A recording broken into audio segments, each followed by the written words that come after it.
हरिओम. सर्वांना नमस्कार. तर मागील व्याख्यानामध्ये आपण साधन पादातील कितव्या सूत्रापर्यंत आलो होतो?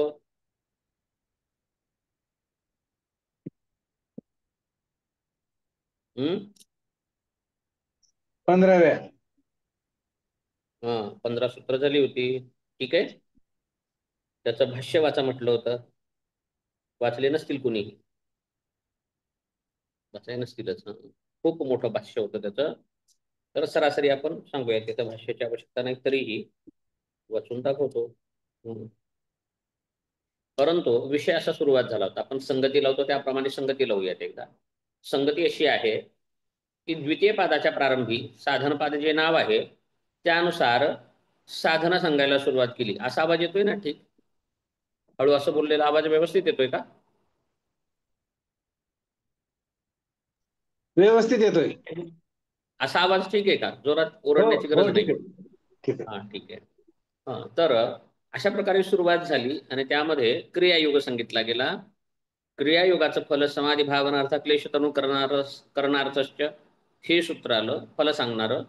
त्या फलामध्ये क्लेश तनु या शब्दासाठी क्लेशाचं माहिती सांगावी लागली. तर त्यानंतर मग तिसऱ्या सूत्रात क्लेशांचे प्रकार सांगितले 5. अविद्या, अस्मिता, राग, द्वेष, अभिनिवेश हा पंचक्लेश. 5 क्लेश सांगितल्यानंतर त्या 5 क्लेशातील अविद्येच्या पुढचे जे 4 क्लेश आहेत अविद्येपासूनच निर्माण होतात. म्हणजे अविद्या हीच क्लेशांची जननी आहे. क्लेशांची म्हणजे दुःखांची. क्लेश शब्दाचा अर्थ काय आहे? कुणाला आहेत कुणाला नाही तसं नाही, आपलाच आहे विषय तो. क्लेश म्हणजे दुःख. दुःख. दुःख मग काही असो, कुणाला कशाचं आहे कुणाला कशाचं आहे. कुणाला कमवण्याचं दुःख आहे, कुणाला कमवलेलं लपवायचं दुःख आहे, ते त्रास आहे. कुणाला कमवलेलं लपवायचाही त्रास नाही, ते काही खायचं नाही, उपभोगाचा त्रास आहे, उपभोग घेता येत नाही. काही जणाला उपभोग घेता येतो, वारसच मिळत नाही. आता काय सांगावं, एक आहे का दुःख? सगळे दुःख आहेत. म्हणून क्लेश हे सर्वांनाच आहेत, बरोबर आहे? क्लेश तर त्या क्लेशांचा ह्या पाचीमध्ये समावेश केलेला आहे. हे आलं का लक्षात? क्लेश समग सगळं मग दुःख आहे. क्लेश शब्दाचा अर्थ योजनाताई दुःख आहे. आणि कुणी असं सापडणार नाही मला तर वाटतं इथे वर्गात, तर नसावंच. असेल तर सांगा, मग बघूयात की मला दुःखच होत नाही असं कुणी जर असेल तर बरं झालं, सापडलं तर मग बघूयात आपण. पण नाही तसं सापडणार असं मला खात्री आहे. दुःख हे प्रत्येकाला होतं. तर ते दुःखाचे प्रकार ह्या 5मध्ये केले, म्हणजे ते क्लेश नाव आहे. तर क्लेश 5 सांगितले. त्याचे 4 जे पुढचे प्रकार आहेत, म्हणजे 5 व्यातलं पहिलं अविद्येच्या पुढचे त्याचे अवस्था सांगितल्या. प्रसुप्त, तनु, विच्छिन्न आणि उदार. हो. हा. त्यानंतर अवस्था सांगितल्याच्या नंतर पुढे काय सांगावं लागलं?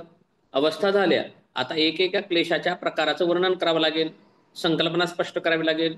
मग संकल्पना स्पष्ट केली अविद्येची. अनित्या, अशुची, दुःख, अनात्मतो, शुची सुखात्मख्या नित्य शुची सुखात्मख्यातिरविद्या, दृग्दर्शन शक्त्योर एकात्मते वा अस्मिता, सुखानुशयी रागाः, दुःखानुशयी द्वेषाः, स्वरसवाही विदुषोपी तथा रूढो अभिनिवेशाः. 9 सूत्र झाले. हा, मी पाठ करतोय हो समजवताना, तुम्हाला कळत नाही तुम्ही पण तसंच करत जावा. मी आता सांगतोय म्हणजे काय करतोय, मी पाठ करतोय. शिकताना जेवढं होत नाही, शिकवताना चांगलं पाठ होतं. व्यवस्थित संकल्पनेसह पाठ होतं. 9 सूत्र अशी झाली. मी न बघता बरं का, मी पुढचं काढलेलं आहे, पण मागून उगं जातोय, मी क्रमाने येतोय. व्यायाम आहे, हा एक खेळ आहे तो बुद्धीचा. आपल्या योगात खेळ शिकत आहेत ना तुम्ही. खेळ आहे, आई बुद्धीचा खेळ आहे, मनाचा खेळ आहे बरं का. स्मरण ठेवण्यासाठी काही खेळ करावे लागतात. हा, शरीरासाठी शरीर सौष्ठव निर्माण होतं शारीरिक खेळाने, आणि बुद्धीचे खेळ करण्याने, स्मरणाचे खेळ करण्याने स्मरणशक्ती वाढते. बरोबर आहे ना? आपण हाताला सुदृढ करण्यासाठी हाताला वर जास्ती भार देतो. हाताचे काम करण्याने हात सुदृढ होतात, बलवान होतात, बलिष्ठ होतात. ही स्मरणशक्ती जर करायचे तर स्मरणाचं काम लावावं लागेल का नाही? वारंवार त्याला स्मरण करायला लावावं लागेल. बरोबर आहे? ओझं उचलायला लावलं की ओझं उचलायची सवय लागते. तसं स्मृतीला सुद्धा जागा करावं लागेल. स्मृतीला स्मृतीचं काम लावावं लागेल. जर आपण लगेच बघायला लागलो तर ते कसं होईल? ताण दिला पाहिजे. ताण दिल्याने ते विकास होतो. ठीक आहे. तर आपण 9 सूत्रापर्यंत आलो. त्यानंतर पुन्हा 10वं सूत्र काय आलं? तिथून विषय सुरू कसा झाला मग? ते क्लेश कसे कमी करायचे हा भाग झाला. प्रतिप्रसव हेया सूक्ष्म तदनंतर ध्यान हेयास्तद्वृत्तया म्हणजे स्थूल क्लेश स्थूल क्लेश वृत्ती कशा असतात? संध्याताई पुन्हा गेल्यात बघा, कशा डागासारखे असतात आणि सूक्ष्म एक डाग असतात म्हणजे मळ. स्थूल कपड्यांच्या कपड्याचा ओबडधोबड डाग डाग आहेत घेतला. ते स्थूल, आणि हा घट्ट चिवट डाग आहेत ते सूक्ष्म. ते सर्फ एक्सेल शिवाय जात नाहीत असं आहे. म्हणजे विवेक ख्याती आहेत. साधारण साबणाने ते जात नाही. फक्त साधारण साबणाने, सोड्याने, निरम्याने काय असेल ते बरं का, काय जातं? मोठे डाग जातात, स्थूल डाग जातात. परंतु सूक्ष्म डाग हे कशाने जातात? विवेक ख्यातीने जातात. हे विषय गेले आला.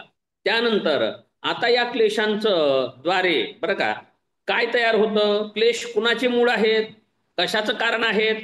तर ते कर्मसमुदायाचं कारण आहेत. आता विषय इथून काय सुरू झाला? विषय सुरू झाला वेगळा. विषय सुरू झाला आता वेगळा. काय सुरू झाला? परंतु कळत नाही बरं का विषय कुठून कुठून सुरू झाला. ते विषय कुठून सुरू झाला हे कळत नाही. हे सूत्राचं, ग्रंथाचं वैशिष्ट्य आहे. म्हणजे सरळ दुसऱ्या विषयामध्ये प्रवेश करून दिला जातो. परंतु हा संधी आहे भाग. संधी म्हणजे मागील सूत्राचा संदर्भ, मागील विषय आणि पुढील विषय, ह्या दोन्हीचा संयोग आहे इथे. जसं संध्याकाळ म्हणतो आपण, संधिकाळाचं संध्याकाळ झालं म्हणजे दिवस पण आहे आणि रात्र पण आहे. थोडं म्हणजे सरळ रात्र पण नाही आणि सरळ दिवस पण नाही, मग तो संधिकाळ आहे. तसंच ही सूत्राची संधी आहे इथे. म्हणजे आता क्लेशाचं मूल सांगायला लागले, क्लेशाशी संबंधित आहे परंतु कर्माचा साठा या विषयामध्ये येत आहे. सूक्ष्मता याची अशी आहे. तर ज्या कर्मसमुदायाच्या विद्या इत्यादी क्लेश कारण आहेत, तो कर्मसमुदाय वर्तमान व भावी जन्मात फळ भोगावयास लावतो. जे क्लेशांतून जो कर्मसमुदाय निर्माण होतो, तो कर्मसमुदाय आपल्याला कसा भावी काळात आणि वर्तमान काळामध्ये फल भोगावयास लावतो. मग आता हे फळ काय असतं बाबा? कसलं फळ असतं?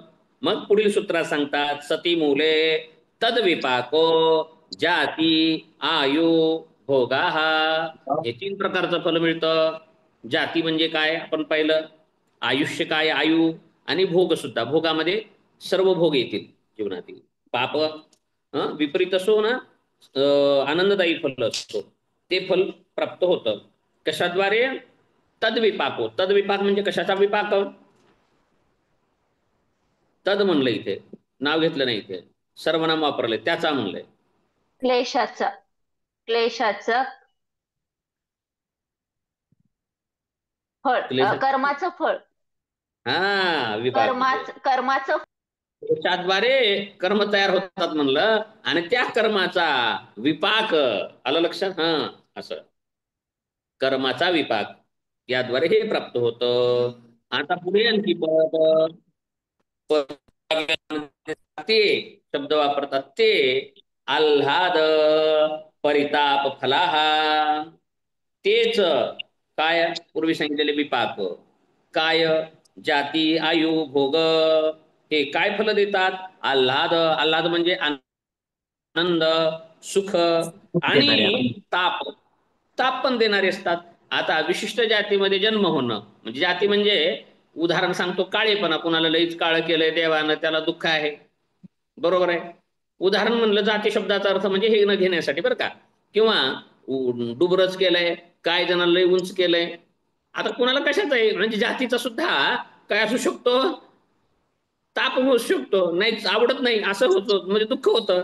आणि काही जणांना लय चांगलं केलं म्हणून असेल. जाती काही असो विषय, मनुष्यता, पशुता, श्रेष्ठत्व, कनिष्ठत्व, काही जाती असो, जातीमुळे आपल्याला आल्हादही होतो आणि तापही होतो. ताप म्हणजे दुःख, बरोबर आहे. दोन्ही प्रकारचं फल मिळतं. परंतु ते कशाचं फल आहे?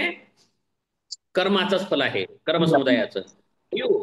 आयु कमी आहे जास्त आहे, हे सुद्धा कशाचं फल आहे?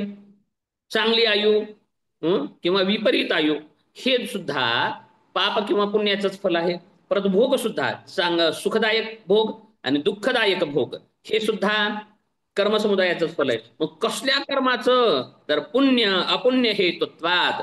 तर या कर्माचं आयु जाती आयु भोग हे जे स्वरूप आहे, तर पुण्य किंवा पाप याद्वारेच निश्चित होतं. ठीक आहे. याचा अर्थ आहे. याचा विस्तार तुम्ही करू शकता, कारण संकल्पना कळालेली आहे. पुढे म्हणतात मग ते कसे होते हे सिद्ध करण्यासाठी आता पुढचं सूत्र सांगितलेलं आहे. ते कसं होतात हे सिद्ध करण्यासाठी पुढील सूत्र सांगतात. कुठं गेलं? एक सूत्र राहिलं वाटतं.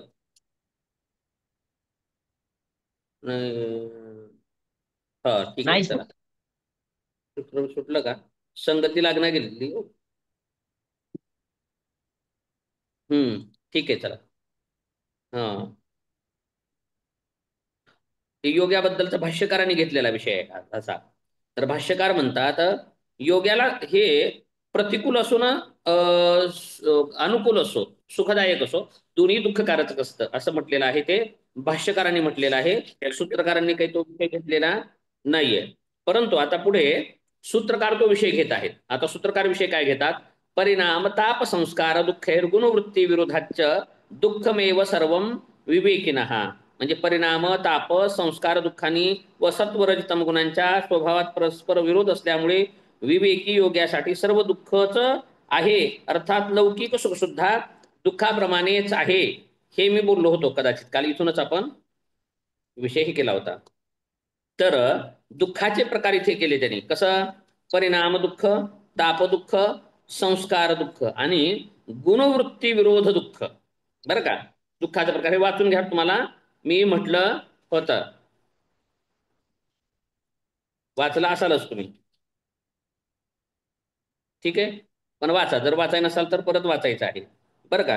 हे तीनही प्रकारचे दुःख विवेकी, विवेकी ना म्हणजे विवेक, ज्यांना ज्ञान आहे किंवा योगी आहे, या अशा व्यक्तीला. क्रिकेट चालू केला काही योजना त्यांनी, क्रिकेट बघत बघत. हा, जिओ हॉटस्टार. पण आम्हाला नका दाखवू. हा, कॅमेरा म्हणून बंद करतात, कळालं की मला. IPL पाहत आहेत काय की. खूप जणांचे कॅमेरे त्यासाठी बंद आहेत काय, इकडं तिकडं दोन्हीकडे. चला, विषय विनोदाचा भाग झाला. हा, ठीक आहे. तर दुःखाचे प्रकार सांगितले गेले. इथपर्यंत आपण आलो होतो. तर आज आता नवीन विषयाला सुरू करायचं आहे. काय? तर आपण तत्वज्ञानामध्ये विषय घेतला होता. तत्वज्ञानामध्ये विषय होते. तत्वज्ञानामध्ये सर्व दर्शनामधले मुख्य 4 विषय आहेत. 4 विषयांचं वर्णन मुख्यतः आलेलं आहे. काय आहे 4 गोष्टी? भारतीय तत्वज्ञानामध्ये आपण हा विषय घेतला होता, बोललो होतो याबाबत.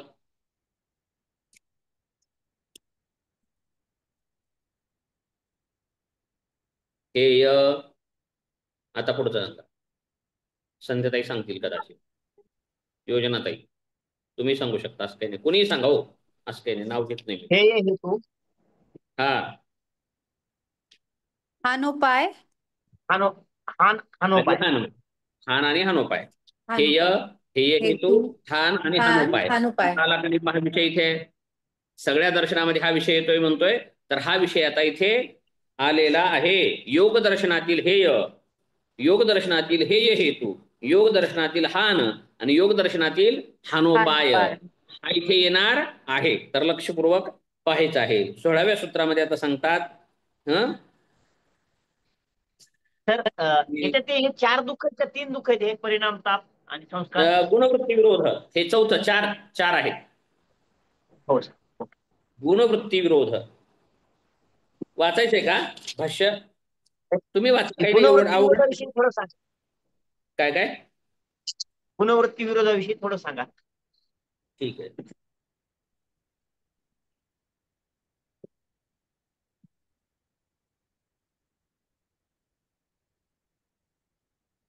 मी हिंदीच्या पुस्तकातलं वाचणार आहे, पण मला ते नाही आवडलं. हिंदीच्या पुस्तकामधलं सांगणार आहे, बरं का. विवेकी साधक, बरं का, तो सुखामध्ये सुद्धा दुःखच रूप समजतो. सुख सुद्धा दुःख रूपच समजतो आहे. त्यात 4 दुःखाचे प्रकार आहेत. परिणाम दुःख 1, ताप दुःख 2, संस्कार दुःख 3 आणि गुणवृत्ती विरोध दुःख 4. तुमच्याकडे पुस्तक आहे ते तर तुम्ही वाचू शकता. मी वेगळ्या पुस्तकातलं सांगतो आहे.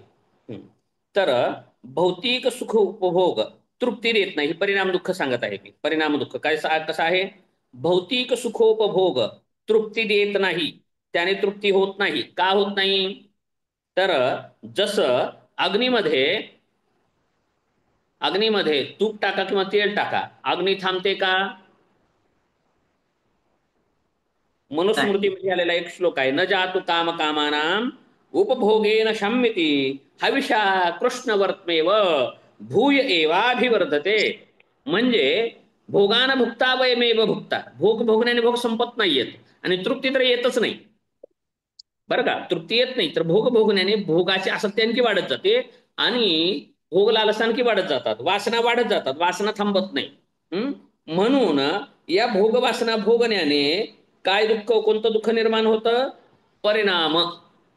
शब्दाचा अर्थ कळाला आता? परिणाम म्हणजे ते भोग भोगल्याने काय परिणाम होतो याचा अर्थ आहे परिणाम दुःख. संकल्पना क्लिअर करतोय मी फक्त, तुम्ही उदाहरणं तुम्ही तयार करता आली पाहिजे तुम्हाला आता, बरं का. संकल्पना म्हणजे परिणाम दुःख म्हणजे भोग भोगण्याचे परिणाम काय होतात. तर बघा, भोगवासनाची वृद्धी, भोगवासनेची वृद्धी रागजन्य कर्माशयामध्ये वृद्धी होत असते. रागजन्य, रागजन्य म्हणजे रागजन्य, आसक्ती. हा, राग सुखाची म्हणजे आसक्ती. आसक्ती. बरोबर आहे. सुख, सुखानुषयी राग, जिथे सुखाची अनुभूती येते तिथे आपल्याला राग नावाचा क्लेश तयार होतो. तर रागाद्वारे कर्माशयाची वृद्धी होते, मग भोगवासनेच्या भोगाने. आता विषय भोगामध्ये जे क्षणिक सुख देतो, विषय भोग काय करतात? फक्त क्षणिक भोग सुख देत असतात, परंतु त्या क्षणिक भोगाद्वारे सुद्धा काय काय परिणाम होतात त्याचे? क्षीणता, रोग, शोक हे सोडून जातो परिणाम. काय काय होतात? तर क्षीणता, भोग भोगल्याने क्षीणता येते, परिणाम. डोळ्याने जास्त बघा बरं टीव्ही, मोबाईल बघा बरं सारखं, काय होतं? ट्रेन येतो सर डोळ्यांवर. रूप, रूप नावाच्या संध्याताई आल्या, चांगलं वाटलं मला आता. ठीक आहे. हा नाही मला चांगलं वाटतं तुम्ही आलं की. हा, तर डोळ्यांद्वारे भोग भोगले म्हणजे काय? डोळ्याचा विषय काय हो? रूप. मग सतत जर डोळ्याद्वारे भोग घेतला तर डोळ्याची काय होते? क्षमता क्षीण होते. चिंता. सारखं कानाला लावा. कोणतरी गायिका होत्या बघा, त्या म्हणल्या हेडफोन लावू नका ऐकवा. बाबांनो, मी बहिरी झाले. कोण तर होत्या अलका मागे. याज्ञिक, अलका याज्ञिक, अलका हा बघा, याज्ञिक. आधुनिक पण न्यूज पण बघितल्या पाहिजेत. हा, तर त्यांनी बघा कान गेले त्यांचे तरी ऐकत नाहीत लोक, सारखं कानातच हेडफोन घालून राहतात. ठीक आहे. मग कानाचा भोग जास्त घेतला, कानाची क्षमता जाते. तर जाऊ द्या, इंद्रिय, ज्ञानेंद्रिय जाऊ द्या, आता कर्मेंद्रिय पण बहुत समजा जेवण केलं, स्वादिष्ट स्वादिष्ट, गोड गोड गोड गोड गोड खा, काय होतं? शुगर होईल, हे होईल, रोग होतो त्याच्याने. बरोबर आहे. जास्त खावा, फॅटी, जाड व्हाल, परिणाम झाला का नाही? परिणाम त्याचा असा होतो. पण आणखी काय परिणाम होतो म्हणजे क्षीणता. तर क्षीणतेबद्दलही घ्या. आता प्रत्येकाचं जास्त चाललं, गुडघे झिजतात, मणके झिजतात, काय काय होतं? बरोबर आहे ना? काही पण कार्य, आता उदाहरण येतं, परिणाम शब्दाचा अर्थ सांगितलं मी तुम्हाला, संकल्पना क्लिअर करतोय, उदाहरणं तुम्हाला तयार करता आली पाहिजे, बरं का. तर क्षीणता येते, मग काही पण घ्या विषय, जे तुम्ही भोग भोगाल त्याद्वारे इंद्रियांची क्षमता क्षीण व्हायला लागते, बरं का. भोग भोगल्याने व्यक्ती वृद्ध व्हायला लागतो. आलं लक्षात? म्हणजे पहिला दोष काय, परिणाम काय झाला? क्षीणता. आता दुसरा परिणाम सांगितलं, रोग. रोग त्या त्या इंद्रियासंबंधी, त्या त्या अवयवासंबंधी काय तयार होतो? रोग. आता हे उदाहरण द्यायची गरज नाही, ते तुम्हाला येईल, बरोबर आहे ना? आता कोणतंही घेतल्याने पायाचे काय होतं, नाकाच्याने, कानाच्याने, डोळ्याच्याने इत्यादी इत्यादी, जेवण्याने, खाण्याने, हे काही म्हणण्याची गरज आहे का? नाही. काही असू द्या, रोगही निर्माण होतो, बरं का. त्यानंतर भोगाने क्षीणता, रोग, आणि त्यानंतर शोक सुद्धा होतो. शोक सुद्धा होतो बरं, बरं का. भोग प्राप्त झाले आणि परत प्राप्त होत नसतील, बघ ते काय म्हणतात, बेवफा तेरा मासूम चेहरा, पुन्हा रडतात, है का नाही? भूल जाने के गाणी पण येतात हो. मग ते वेडच असतं, कायमस्वरूपी वेड होतं, बरोबर आहे. एकतर भोग भोगतं तिथं आनंद येतो, आणि ज्या वेळेस ते मिळत नाही त्यावेळेस शोक निर्माण होतो. मग काही पण, भोगात पण दुःख आहे आणि ते भोग न प्राप्त होणे याच्यातही शोक नावाचा परिणाम होतो, म्हणजे परिणाम दुःख. ठीक आहे. बरोबर आहे का? परिणाम दुःख. ठीक आहे. आता कित्येक तुम्ही उदाहरणं लिहू शकता, संकल्पना कळालेली आहे. आता ताप नावाचं दुःख, परिणाम दुःख हे भोगातून येतं बरं का, भोगयुक्त, बरं का. आता ताप दुःख, ताप दुःख, सुख हे ताप दुःख नावाचं असं आहे की आपण जे सुख भोगत होतो त्या सुखभोगामध्ये आलेली अडचण, सुखोपभोगामध्ये आलेली अडचण. आम्ही घेतोय लाच, आम्ही घेतोय खंडणी आणि तुम्ही केलो अडचण, मग काय करणार आम्ही? ताप झाला ना. मग तो अडथळा दूर करायला आम्हाला काहीतरी प्रयत्न केला पाहिजे. तापच आहे ना. मग आम्ही हे काहीतरी कार्य करतोय आणि ते कोणीतरी पाहिलं, काय करायचं आता? आम्ही केली चोरी आणि त्या चोरीला कोणी गेला अडथळा, आता काय करायचं? ताप झाला ना. मग ते मग ताप झाला एक, ती अडथळा केलेला. पुन्हा आणखी ताप आहे, तो अडथळा दूर करण्याचा ताप. ताप शब्दाचा अर्थ आहे विरोध, बरं का, म्हणजे दुःखजन्य. आणि अगोदरचं होतं रागजन्य. परिणाम दुःख हे कसं होतं? रागाद्वारे. राग शब्दाचा अर्थ प्रीती, आसक्ती, भोग असं, बरं का. रागानं म्हणजे क्रोध नका घेऊ, परत सांगतो मी. त्याद्वारे झालं. हे ताप म्हणजे द्वेषाद्वारे. द्वेष, द्वेष का तयार होतो? का द्वेष तयार होतो? तर जल आपला अडथळा येतो निर्माण कोणी तर गोष्टीचा. सुखामध्ये अडथळा. आता अडथळा काय? लाईट गेली. कोणीतरी चांगलं करत असेल तर तरी तरी द्वेष होतोच. चांगलं काय ना वंगळ काय, कशात पण आपल्याला चांगलं वाटलं. चांगला आहे का वंगळ तो विषय नाही. आपल्याला अडथळा आला तो दोष आहे इथे. कार्य चांगलं किंवा वंगळ नाही विषय. आपल्याला आवडतं ते कार्य आणि त्याच्यामध्ये अडथळा म्हणतो मी. द्वेषजन्य. मग द्वेष तयार होतो. पहिलं म्हणजे त्यामध्ये बाधा, हे एक अडथळा झाला, म्हणजे ताप दुःख झालं. आणि भोगत्याला ती अडचण दूर करण्यासाठी ताण. बरोबर आहे. नवीन नवीन आपण कसं करतो? उन्हाळा, उष्णतेचा त्रास होतो. उष्णता घालवण्यासाठी कूलरचा शोध आला, एसीचा शोध लागला. ताप झाला का नाही? कार्य करावं लागलं ते घालवायसाठी. घालवलं तरी पण लाईट जाते. आता काय करायचं? लाईट जाते म्हणून इन्व्हर्टरची व्यवस्था करावी लागली का नाही? ताप आहे का नाही? सांगा. ताप आहे. म्हणजे किती त्याचं उपाययोजना करणं हे तापच आहे. म्हणजे एक परिणाम दुःख आणि एक तापजन्य. म्हणजे अडथळा दूर करण्यासाठी प्रयत्न करावं लागणं, हे सुद्धा तापजन्य दुःखामध्ये येते. म्हणजे बाधक तत्व. म्हणजे सुखोपभोगामध्ये जी बाधा येते त्या बाधेला दूर करण्याचा प्रयत्न करणे, आपल्या कार्यामध्ये अडथळा येण्याला उडवण्याचा प्रयत्न करणे, हे प्रयत्नच आहे. आला लक्षात? समजलं तुम्हाला? हे तापदुःख आहे. बरोबर. म्हणजे द्वेषजन्य. आणि या द्वेषजन्य कर्माशय बनतो आणि पुष्ट होतो. या अशा द्वेषयुक्त कर्माशयाद्वारे, बरं का, या द्वेषयुक्त कर्माशयाद्वारे कर्माशय बनतो आणि तो कर्माशय पुष्ट होतो. द्वेषजनित म्हणजे ताप. परिणाम म्हणले असतो रागजनित संस्कार. परिणाम दुःखाद्वारे काय तयार होतं? रागजनित संस्कार तयार होतात. तापजन्य संस्कार म्हणजे द्वेषयुक्त संस्कार तयार होतात. आणि आता संस्कार दुःख, परिणाम दुःख, ताप दुःख आणि संस्कार दुःख. आता हे संस्कार दुःख, सुखाचे अनुभव. बरोबर आहे. काय होते ते प्रसंग, काय होतं आमचं कॉलेजचं लाईफ, काय होतो तो, काय उदाहरणार्थ, बरोबर, स्मरण संस्कार. बरोबर आहे. असतं का नाही आपल्याला अनुभव? ते अनुभव काही जात नाही आपला अगोदरचा. म्हणजे ते सुखानुभव किंवा दुःखानुभव याद्वारे दुःखरूप किंवा सुखरूप संस्कार तयार होतात. संस्कार पण माहिती आहे तुम्हाला, संस्कार शब्दाचा अर्थ म्हणजे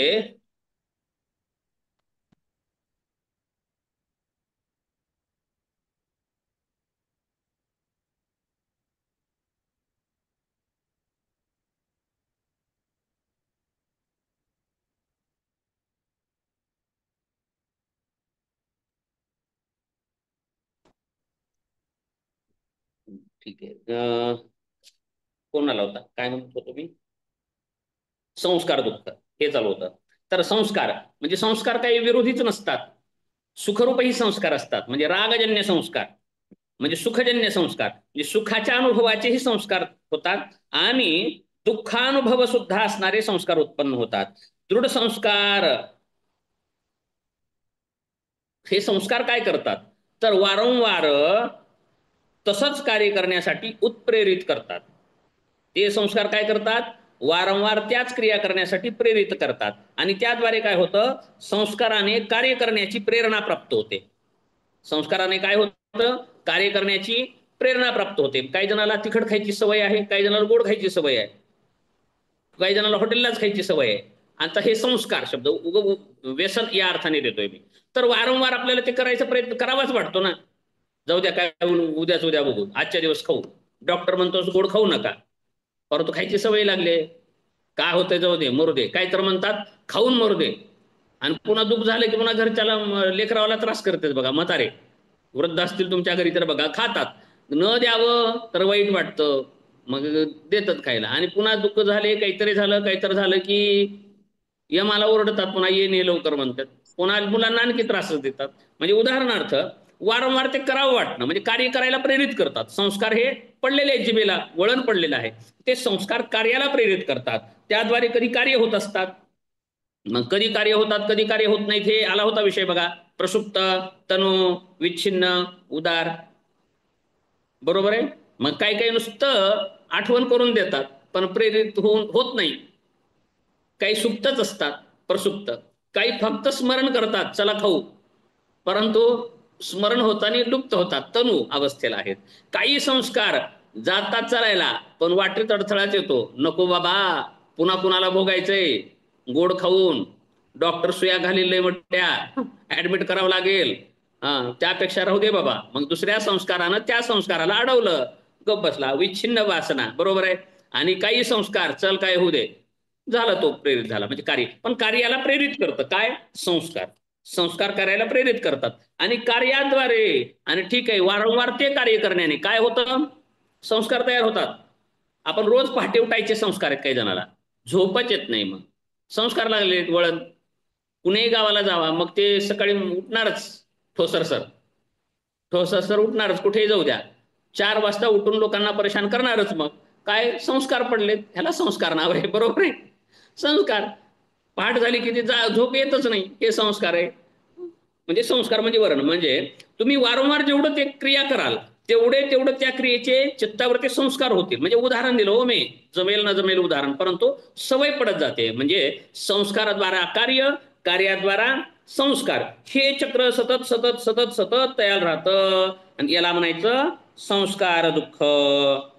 याच संस्कार दुःखातून काय झालेलं आहे, आसक्ती, अभावजन्य क्लेश, परते, यामुळे असह्य भोगत्याला दुःख वेदना होतात. आणि त्यानंतर जन्माचं दुःख, सतत जन्मण्याची प्रवृत्ती, संस्कार सतत जन्मण्याचे संस्कार आहेत. मेलं की गप बसत नाही, जन्माची सवय लागलेली आहे. किती वेळा यावे जन्मा, नित्य व्हावे फजित, फजिती करून घ्यायची सवय लागलेली आहे त्याला. प्रत्येक वेळेस जन्माला येतो, प्रत्येक वेळेस संसार थाटतो, प्रत्येक वेळेस माझं माझं माझं माझं म्हणतो, परत ते सोडून जातो, परत आणखी म्हणतो. त्यामुळे त्याला सवय पडली. आता हे काय झालेलं आहे, तर त्याला संस्कार झालेला आहे, म्हणून तो वारंवार जन्म घेतो, वारंवार मरतो. आणि हे म्हणजे संस्कार दुःख आहे. म्हणून संस्कार शेष, आपण संस्काराबद्दल खूप पाहिलेलं आहे बरं का. संस्कार शेष समाधीबाबतही पाहिलं होतं.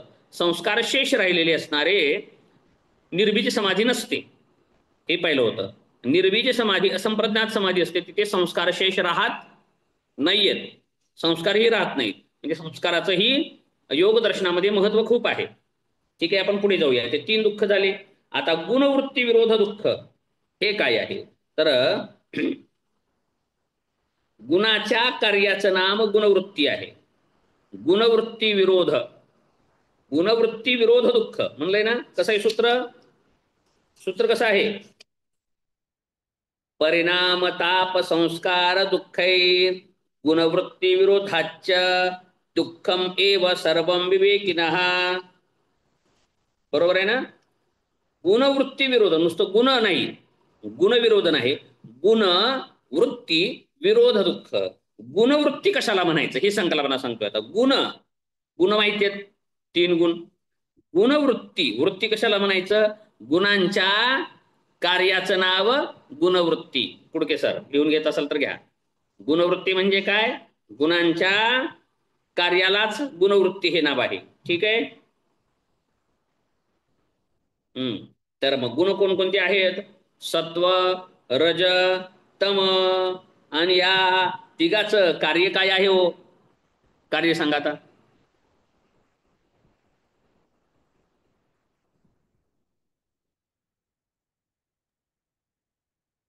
तत्वच चेतना, ज्ञान, प्रकाश. ज्ञान म्हणणं, चेतना नाही.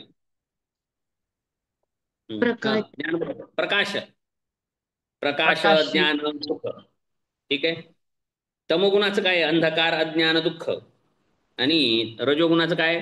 चंचलता, क्रियाशीलता. क्रियाशीलता. बरोबर आहे का? मग तिघाचं एकमेकाशी आहे हो. का? जुळतंय का? नाही. प्रत्येकाचा तिघामध्ये विरोध आहे. बरोबर आहे? 3 गुणांचा हो. परस्पर विरोध आहे. तमोगुण अडथळा करतो, रजोगुण पळायला जातो. बरोबर आहे का? तमोगुण गतिशीलता. अडवतो. भिंत, तुमच्या घरात भिंती आहेत केलेल्या, भिंती आपण पाहिलं होतं खूप विस्ताराने. तमोगुण अडथळा करतो आणि रजोगुण धावपळ करतो. ते तमोगुण रजोगुणामध्ये हा संघर्ष आहे. बरोबर आहे? तमोगुण लपवतो अंधकार, तमोगुण लपवतो, सत्वगुण उजेडात आणतो, प्रगट करतो. विरोध आहे का नाही दोघाचा? हे तिघाचाही सगळे हो. एकमेकांमध्ये विरोध आहे सगळ्यांचा. म्हणजे हे गुणवृत्ती विरोध दुःख. हम्म. सोबत आहेत पण एकमेकांच्या विरोधात आहेत. हो, सोबत आहेत पण एकमेकाच्या विरोध आहेत. आणि त्यामुळं द्विविधात्मक जी मनोवृत्ती बनते. यामुळे काय बनायला लागतं? द्विविधात्मक मनोवृत्ती, म्हणजे दुविधा दुविधा दुविधा असते. हे का ते का ते, किंवा संघर्ष गोष्टीमध्ये सततचा संघर्ष, म्हणजे याला म्हणायचं गुणवृत्ती विरोध दुःख. म्हणजे मनुष्याच्या जीवनामध्ये दोन्ही गोष्टीचा, द्वंद्वाचा संघर्ष होत असतो. ते म्हणजे गुणवृत्ती विरोध दुःख. म्हणजे गुणांच्या कार्यामध्ये परस्पर जो विरोध आहे. बरोबर आहे? ज्ञान अज्ञान, ठीक आहे, असं धरूया. ज्ञान अज्ञान, मान अपमान, सुख दुःख, जे एकमेकाच्या विपरीत आहेत ना. बरोबर आहे? शांतता चंचलता, म्हणजे ह्या गोष्टीच्या विरोधाभासामुळे दुःख जे निर्माण होतं ते दुःख. ठीक आहे? हे गुणवृत्ती विरोध रूप दुःख सांगितलेलं आहे. आता 16वं सूत्र काय म्हणत होतो? 4 गोष्टी जे तत्वज्ञानामध्ये आलेले आहेत. हेय, हेय हेतू, हान आणि हानोपाय. मग दर्शनशास्त्रांमध्ये 4 गोष्टी येतातच असं म्हटलं होतं आपण पहिल्या सेमिस्टरला म्हणलं होतं ना. मग त्यावेळेस आपल्याला कळेल इथे. म्हणजे योग दर्शनात का सांगायला लागले तत्वज्ञान? पहिलं लेक्चर होतं मी की योगा एम ए योगा करत आहोत आणि तत्वज्ञान का सांगत आहेत बाबा, याचं उत्तर मी दिलं होतं. योग एम ए योगाला तत्वज्ञान का ठेवलंय?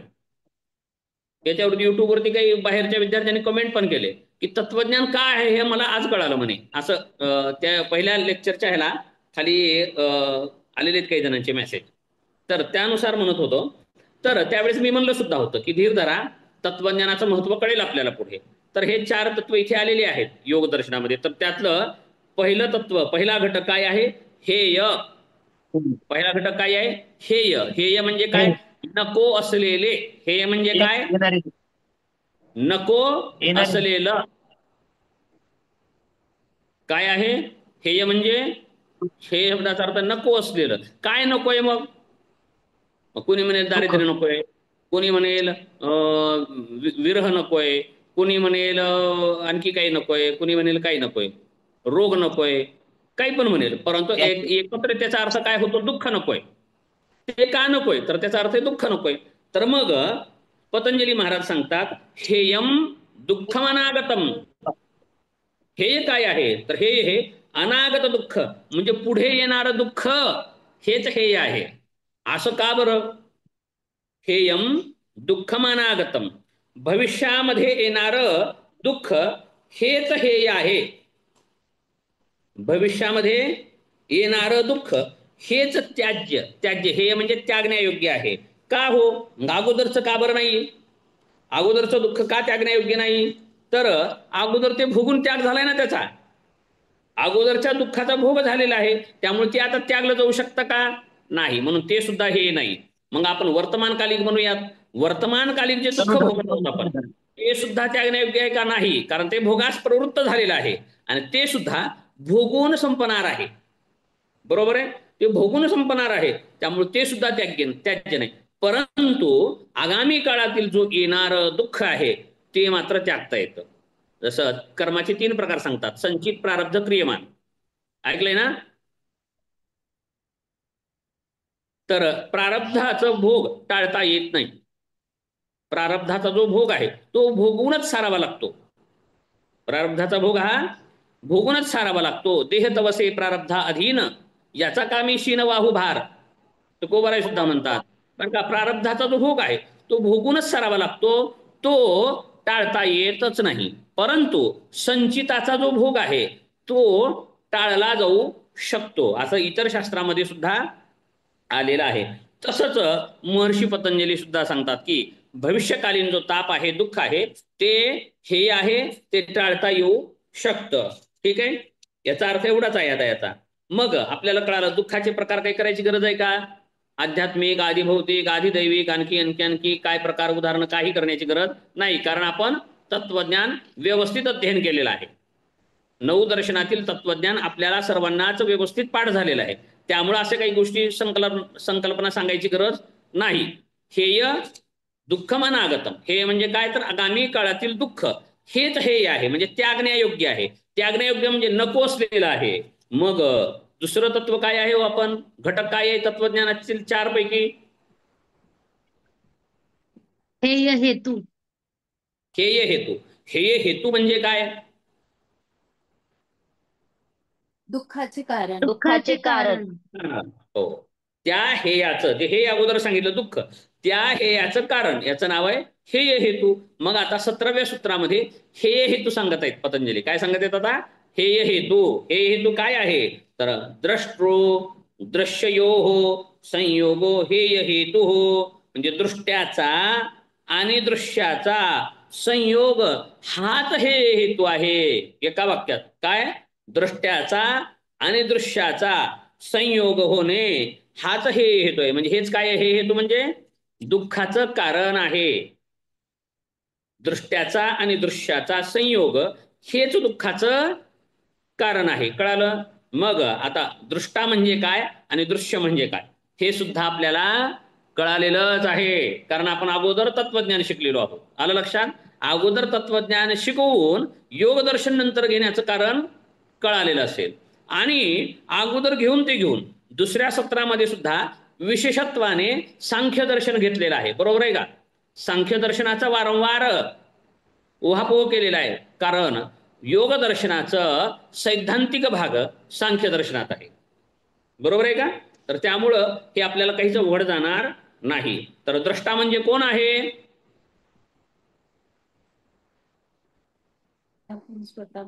जीवात्मा. पुरुष. पुरुष. पुरुष. पुरुष. हो, द्रष्टा, जीवात्मा, आत्मा, जे काय म्हणायचे तो द्रष्टा आहे. आणि दृश्य म्हणजे काय?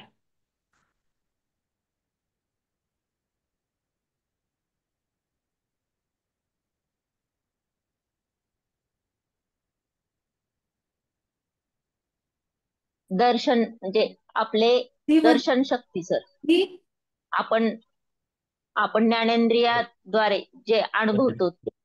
हो, दर्शन शक्ती अगोदर काय दृक्दर्शन शक्तीवर एकात्मतेवा अस्मिता असं म्हटलं होतं. अस्मिता तर इथे बुद्धी. बरोबर आहे, कारण प्रकृती नुसती जर असेल तर ती प्रगट नसते, तिचं नाव अव्यक्त आहे. बरोबर आहे? प्रकृतीद्वारे महत्त्व म्हणजे बुद्धितत्व प्रगट होतं, त्यावेळेसच त्याला काय म्हणलं जातं? दृश्य म्हणलं जातं. म्हणजे दृश्य काय आहे? बुद्धी. बुद्धी आणि पुरुषाचं एकत्रीकरण आपण कुठे पाहिलं होतं? अस्मिता. अस्मिता या विषयामध्ये आपण पाहिलं होतं. तसं अस्मिता हेच दुःखाला कारण आहे असं म्हटलं तरी चालेलं आहे. दुःखात अस्मिता. अस्मिता म्हणजे आपण बुद्धी आणि पुरुषाचं एकत्रीकरण, संयोग झाला, आणि त्यामुळे आपण स्वतःला बुद्धी समजायला लागलो, आणि तेच दुःखाचं कारण आहे. म्हणजे दृष्ट्याचा आणि दृश्याचा संयोग हेच काय आहे? दुःखाचे कारण. दुःखाचे कारण. म्हणजेच काय शास्त्रीय भाषेमध्ये, दार्शनिक भाषेमध्ये? हेय हेतू. हेय हेतू. दार्शनिक भाषेमध्ये हे हेतू. हेय काय आहे? भविष्यात हे दुःख. हो, भविष्यकालीन दुःख हे आहे. आणि त्या हेयाचं कारण म्हणजे हे हेतू काय आहे? तर हा सांगा. तर ते हे हेतू काय आहे? बोला पटपट, 2-3 विचारात पुढे जायचं आपल्याला. जो दुःखाचं कारण आहे त्याचा त्याग करायचा. नाही, आणखी त्यागाचा पण कराय नाही. काय सांगितलं? दुःखाचं कारण म्हणलं. हे हेतू काय आहे?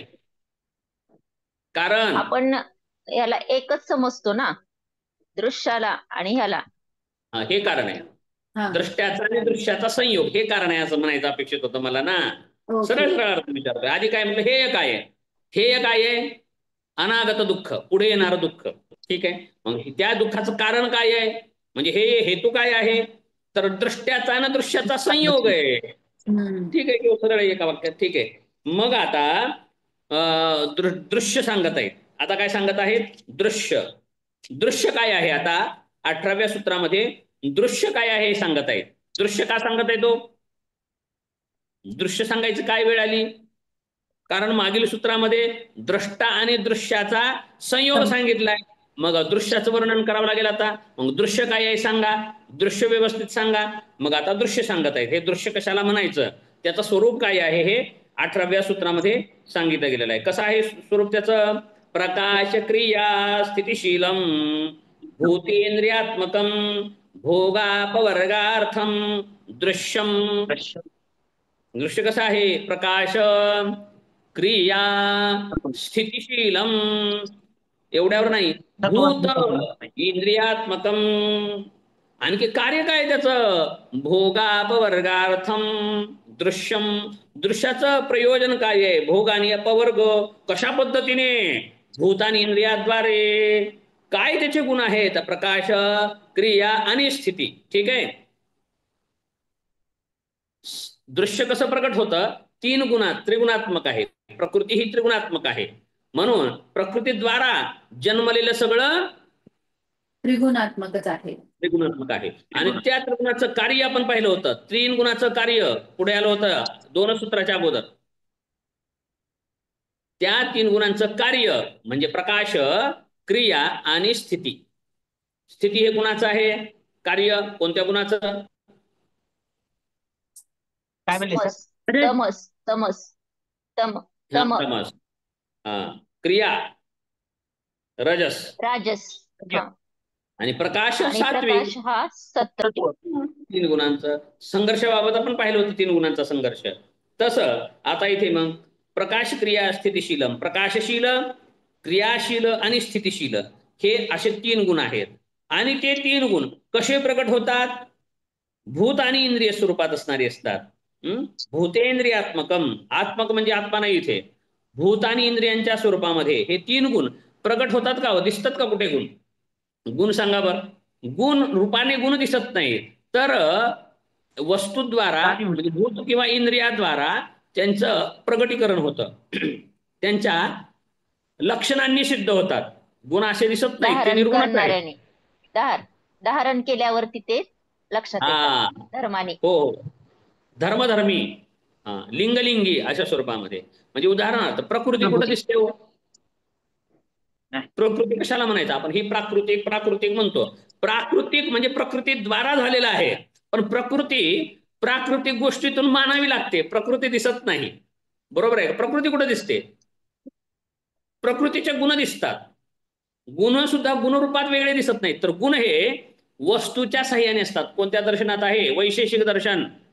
दुधगावकर सर, सौदत्ती सर नाहीत वाटतं. आपण न्यायदर्शनामध्ये सुद्धा पाहिलं होतं बघा.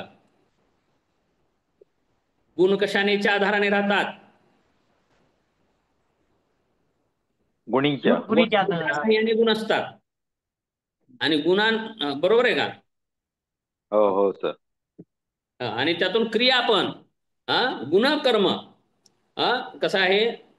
प्रमाण प्रमेय, त्यामध्ये द्रव्य गुणकर्म असं. आलं लक्षात? आता आलं. वैशेषिक दर्शन. हो, द्रव्य. द्रव्य म्हणजे वस्तू. द्रव्याला काय असतात? गुण असतात. आणि त्याच द्रव्यामध्ये गुणाद्वारे काय होतं? द्रव्य, गुण आणि कर्म. बरोबर आहे ना? 6 तत्व सांगा आता वैशेषिकाचे. कोण सांगेल?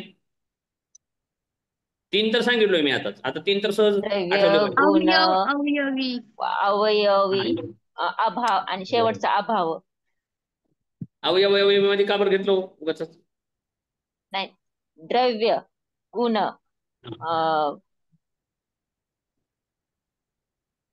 कर्म, कर्म, कर्म, परत शेवटचा आठवलं. समवाय, समवाय, हा, समवाय आणि अभाव. आणखी 2 राहिले म्हणजे. हा. तर सांगतो मी पाठ असं करतो. द्रव्य, गुण, कर्म, सामान्य, विशेष, समवाय आणि अभाव. द्रव्य, गुण, कर्म, सामान्य, विशेष, समवाय, सामान्य गुण धर्म, सामान्य वस्तू, विशेष वस्तू, सामान्य विशेष, समवाय एकत्रीकरण, समवाय आणि एक नाहीच त्याला म्हणायचं अभाव. आलं लक्षात? द्रव्याच्या अनुषंगाने गुण असतात बरं का, द्रव्याला गुण असतात आणि द्रव्याच्या गुणाद्वारेच कर्म घडत असतं म्हणजे कार्य घडत असतं. ठीक आहे, चला पुढे आपण काय सांगायचं होतं? भूतानी इंद्रियात्मक आहे बरं का. म्हणजे हे 3 गुण कशाद्वारे प्रगट होतात? दृश्य रूपात कसे येतात? भूताद्वारे आणि इंद्रियाद्वारे प्रगट होतात. बरोबर आहे का? जर पंचमहाभूतच आहेत ना, गुण कुठं दिसायला लागले? हो. या पंचमहाभूताद्वारे सत्व रजतम, आता सांगा कोणत्याच ह्या पंचही महाभूतामध्ये गुण आहेत, परंतु आकाश तत्वात कोणता गुण जास्त आहे? अधिक आकाश तत्व.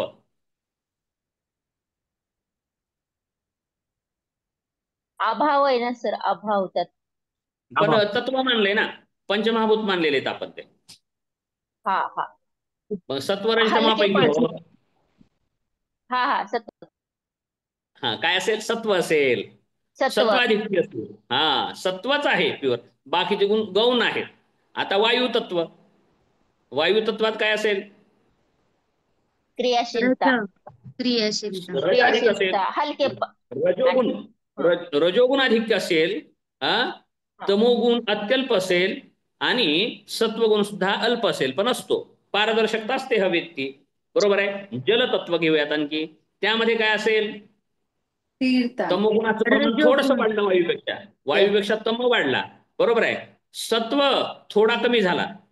बरोबर आहे. क्रियाशीलता सुद्धा आहे त्यामध्ये. बरोबर आहे. हे असं असेल. त्यामध्ये म्हणजे सत्व रज तम असं आपण एकत्रीकरण करू शकतो प्रकार. आणि सगळ्यात जास्त तमतत्व कशात असेल? पृथ्वी तत्वात असेल. पृथ्वीमध्ये तमोगुण अधिक असेल म्हणजे कठीण वस्तूमध्ये तमोगुण असतो, कठीण वस्तूमध्ये. अशा प्रकारे म्हणजे पंचमहाभूत कोणते घ्या, पंचमहाभूताद्वारेच त्रिगुण प्रकट होतात. म्हणजे त्रिगुणाद्वारे दृश्य स्वरूपामध्ये पंचमहाभूत येतात. ही जडसृष्टी झाली. आता जडसृष्टी झाली आणि ह्या जडसृष्टीचा, ह्या प्रकृतीचा भोग घेण्यासाठी जे शरीर बनतं ते कशापासून बनतं? पंचभौतिकच आहे ना, पंचभौतिकच आहे आणि त्रिगुणात्मकच आहे. त्रिगुणात्मकच आहे ना. कधी कधी व्यक्तीमध्ये सत्वगुणाचं आधिक्य होतं, त्यावेळेस विवेक येतो, वैराग्य येतं, शांतता येते, प्रकाश क्रिया ज्ञान उगम पावतं. रजोगुण आधिक्य होतो, त्यावेळेस चंचलता होते, बसावंच वाटत नाही. ज्यावेळेस तमगुण अधिक होतो, झोपावंच वाटतं, जडता उत्पन्न होते, विचार करावाच वाटत नाही. बरोबर आहे. म्हणजे 3 गुण व्यक्तही होतात आणि या 3 गुणाद्वारे शरीर सुद्धा तयार झालंय इंद्रियात्मक, म्हणजे भूत आणि इंद्रियात्मक. हे 3 गुणाद्वारे कसं आहे? हे दृश्य कसं झालेलं आहे व्यक्त? तर त्रिगुणात्मक आहे. दृश्याबद्दल चालू आहे. दृश्य हे त्रिगुणात्मक आहे आणि पंचभूतात्मक आहे आणि इंद्रियात्मक आहे. ठीक आहे. दृश्य म्हणजे दृश्य कसं आहे? 3 गुणांचं आहे. प्रकाश, क्रिया आणि स्थिती हे कार्य आहे. आणि प्रगट कसं होतं? भूत आणि इंद्रियाद्वारे. स्वरूप त्याचं काय आहे? भूत आणि इंद्रियाद्वारे. हा ठीक आहे. मग हे होऊन करतं काय? ह्याचं प्रयोजन काय? याचं कारण काय? ह्याचं होण्यामागचं कारण काय? प्रकट होण्यामागचं तर त्याचं कारण सुद्धा सांगतात. काय आहे? भोग अपवर्गार्थम. हे दृश्य प्रकट कशासाठी झालं? एक तर भोग देण्यासाठी, नाहीतर अपवर्ग देण्यासाठी. अपवर्ग म्हणजे काय? अपवर्ग म्हणजे काय? मोक्ष. अपवर्ग म्हणजे मोक्ष. मोक्ष. मग दृश्य प्रकट होण्याने मोक्ष होतो का? नाही. मग कारणातून कार्य प्रकट कशासाठी होतं? मोक्षासाठी होत नाही, भोगासाठी होतं. भोगासाठी. दोनच कार्य दोनच आहेत कारण इथे. या निर्मिती मागचे उद्देश दोनच आहेत. उद्देश काय आहे? मग पहिला भोग. तर पुरुषाला भोग देण्यासाठी सृष्टी प्रक्रिया होते आणि अपवर्ग देण्यासाठी प्रतिप्रसव. प्रतिप्रसव म्हणजे कार्याचं कारणामध्ये विलीन होण्याची ही दोन्ही प्रक्रिया आहेत. म्हणजे ह्या सृष्टी निर्मिती मागे कारण तर एक भोग आहे किंवा एक अपवर्ग आहे. म्हणजे भोग आणि अपवर्ग देण्यासाठी प्रकाश, क्रिया आणि स्थितिशील हे त्रिगुणात्मक प्रकृती दृश्य, भूत आणि इंद्रियात्मक प्रगट होतं. ठीक आहे. कसं प्रगट होतं आणखी पुढे येणार आहे आपल्याला 25 तत्व माहिती आहेत.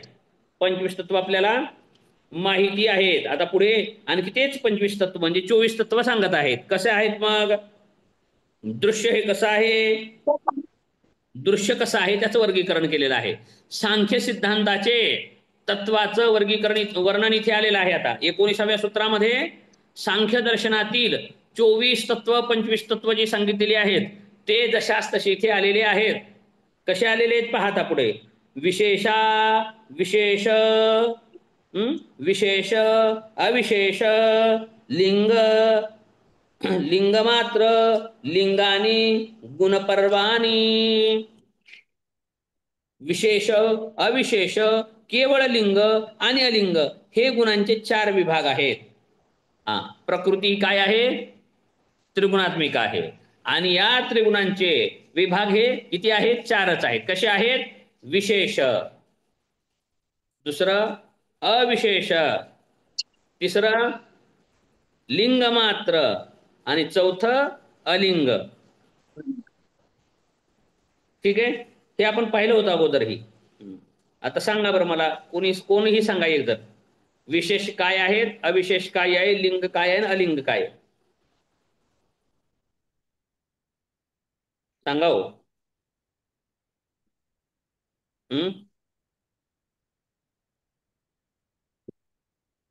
सांगा की. विशेष शब्द, गंध, रूप, रस.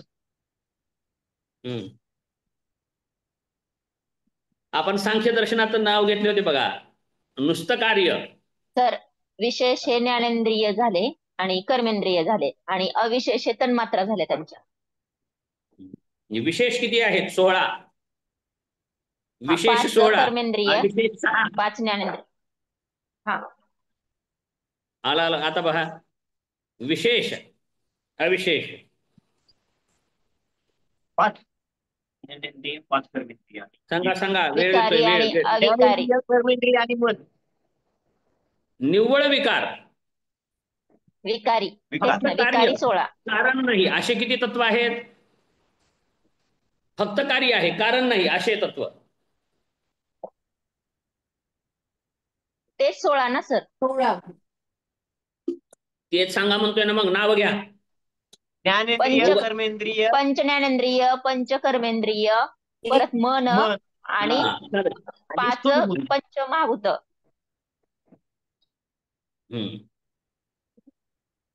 ठीक आहे. आता अविशेष सांगा. तन्मात्रा, तन्मात्रा, अहंकार, महत. अहंकार, महत नाहीये, अहंकार फक्त. अहंकाराचं महत पासून तयार झालेलं आहे ना. म्हणजे हे काय आहे? कार्य पण आहे, कारण पण आहे. बरोबर आहे ना? अहंकारापासून एवढं तयार झालेलं आहे. आणि पंचतन्मात्रेपासून पंचमहाभूत तयार झालेले आहेत. म्हणजे महत नाही हो, काय पंचतन्मात्रा आणि अहंकार हे 6. 16 कार्य, म्हणजे फक्त विकार, आणि 6 कारण पण कार्य पण. कार्य कुणाचं आहे? पंचतन्मात्रा अहंकाराचं कार्य आहे. अहंकार महत्चं कार्य आहे, बुद्धीचं कार्य आहे. परंतु आणि कारण पण आहे. अहंकार हा ह्या पंचतन्मात्रा आणि ज्ञानेंद्रिय, कर्मेंद्रिय म्हणजे याचं कारण आहे. आणि बुद्धीचं कार्य पण आहे. म्हणून ते कार्य पण आहे, कारण पण आहे. 6 काय आहे? कार्य पण आहेत, कारण पण आहेत. आणि 16 फक्त कार्य आहेत, कारण नाहीयेत. म्हणजे विशेष अविशेष. आता लिंग, लिंग मात्र काय आहे? आता फक्त महत्त्व. महत म्हणजे बुद्धी. आणि अलिंग प्रकृती. प्रकृती. अलिंग का बरं आहे? तर प्रकृती नुसती एकटी असते त्यावेळेस, हो, ती कुणापासून जन्मत नाही, जन्म देते. लिंग आणि लिंगी आपण पाहिलं होतं. मग ते अलिंग आहे बरं का. ते कुणाचं लिंग नाहीये, म्हणजे कुणाचं लक्षण नाही ते, म्हणजे कुणाद्वारे प्रगट झालेले नाही ते, म्हणजे ते अलिंग आहे. हो, लिंग प्रकृतधर्मी आहे. मात्र सांगता का?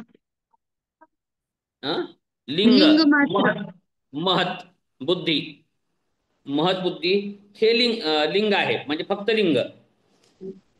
लिंग असणार ते आहे. म्हणजे ह्या 22 जे तत्व आहेत आता पण आहे 16 आणि 6, 16 आणि 6 ह्या सगळ्यांची उपलब्धी या लिंगमात्रापासूनच होत असते. म्हणून प्रकृती जी अव्यक्त आहे, प्रकृती जी आहे तिचं पहिलं निव्वळ एकच लिंग, म्हणजे विकृती पहिली काय आहे? प्रकृतीची पहिली विकृती महत बुद्धीच आहे. प्रकृतीची विकृती महतच आहे आणि महत पासून बाकीच्या विकृती झालेल्या आहेत. बरोबर आहे. म्हणून ते लिंग आहे. प्रकृतीचं ते लिंग आहे आणि प्रकृती हे अलिंग आहे, कुणाचं लिंग नाही ते.